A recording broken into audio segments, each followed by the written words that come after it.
Bonjour, je m'appelle Clara Bertrand, je travaille au syndicat des Côtes du Rhône, notamment sur la mise en place d'actions en faveur de l'environnement et des paysages. Et on travaille notamment sur la mise en place du vitipastoralisme sur les Côtes du Rhône. Le vitipastoralisme, donc, c'est le fait de faire venir pâturer des bêtes, et en particulier des brebis, dans les exploitations viticoles. On va être sur un processus gagnant-gagnant, c'est-à-dire qu'on va avoir des avantages pour les bergers et les éleveurs. Eux, on va leur apporter de la ressource pour leur bétail pendant la période de pâture.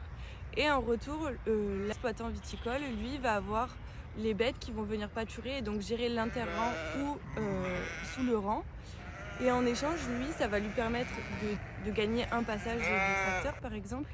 On va enlever le premier travail du sol, si c'est des personnes qui travaillent le sol. On va enlever du désherbage.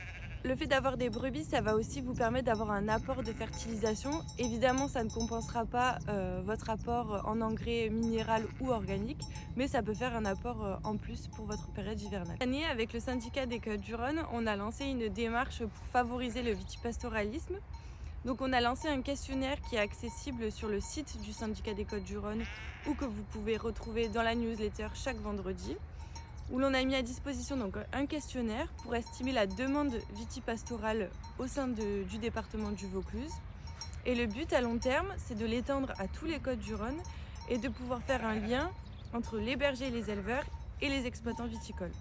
Si vous avez des questions, vous pouvez nous contacter au syndicat des Côtes du Rhône pour les contacts qui vont s'afficher en dessous.